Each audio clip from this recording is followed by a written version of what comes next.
Hi, this is Derek with Vacation Rental Life. So you're thinking about buying a vacation rental in a condo or a homeowners association? Stop and don't do it until you watch this video. Are you ready? Let's go.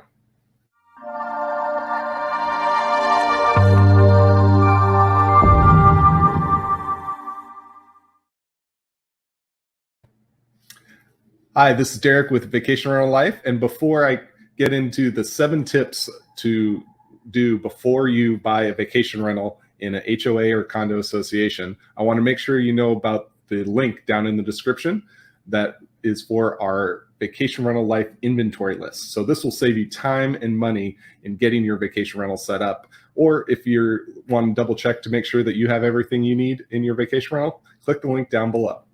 All right, so you're buying a condo and it happens to be in a homeowners association or condo association. There are 7 things that you need to do before you do that. First off, number 1, you have to review the condo declaration. The declaration of a condo association is kind of like the constitution of the HOA or condo. So what this does is it limits the powers and talks about how the rules can be changed.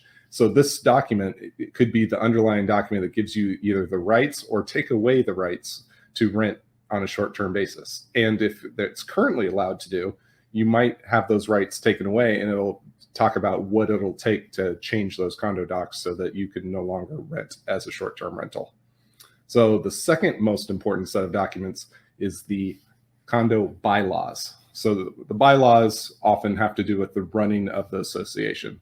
So this document is underneath the declaration, and it limits and sets up the board of directors, talks about their powers and duties, what they're able to do on their own without having a vote or having a vote of the condo association.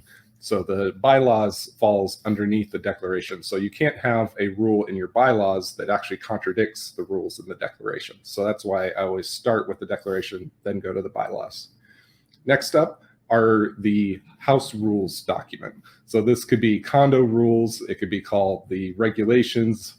This is a document that gets set up by the board. So these are the rules that the board can do on their own and set up to help the association run in a more efficient manner.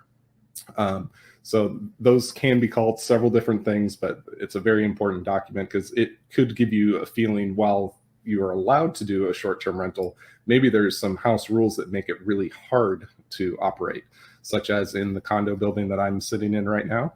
I actually have to, according to the house rules, meet and greet every single guest and have a team member meet them. That might be something that you want to do or possibly not want to do. And those rules could include rules about parking, pets, lots of different things. So it's a very important document to review. So next up, you want to review, if you can, a year's worth of the meeting minutes of the condo association.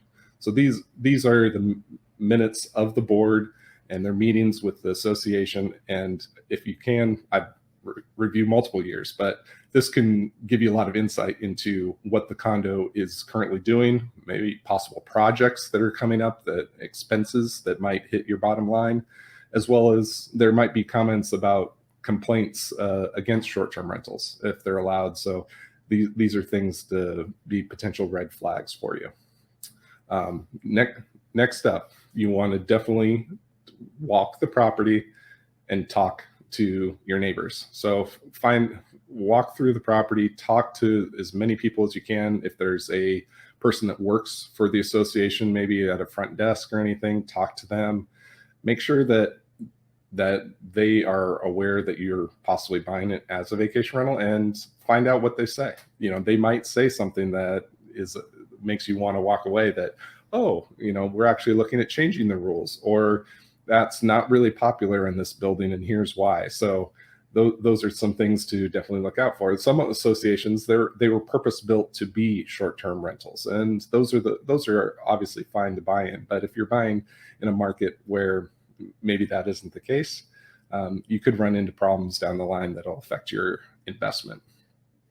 So next up, if at all possible, you want to review a reserve study. What a reserve study does is it looks at the overall condo association and looks at major projects such as maybe elevators that need to get replaced, or roofs, or maybe the siding of the building, or windows, doors, things like that. Major expense line items that the association might have to take on in the next few years. And it takes a look and projects out how much money the board needs to allocate, how much money should be in reserves, so that they know, so you know if you're going to have any special assessments that are coming up.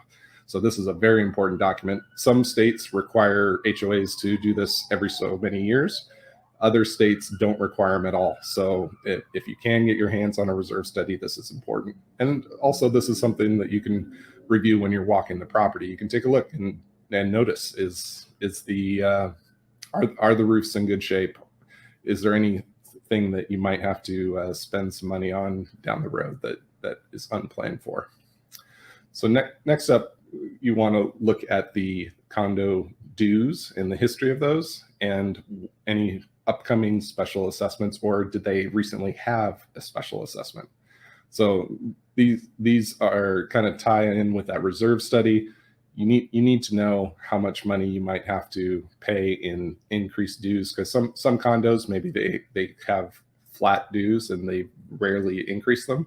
Others, maybe they increase them a lot in the last couple of years and they haven't had to do it in maybe last year or the next year. So these are things to look at whether the condo is actually underfunded or not in regards to these special assessments, the reserve study, all of these things. So these are important things to consider when you're looking at buying into a condo or a homeowners association.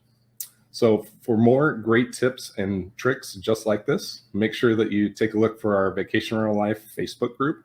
We have lots of owners in there that own vacation rentals all over the world, and it's a great place to get to know each other and help each other out in the vacation rental business. Don't forget to subscribe and click the bell so that you get notified of any upcoming videos just like this one.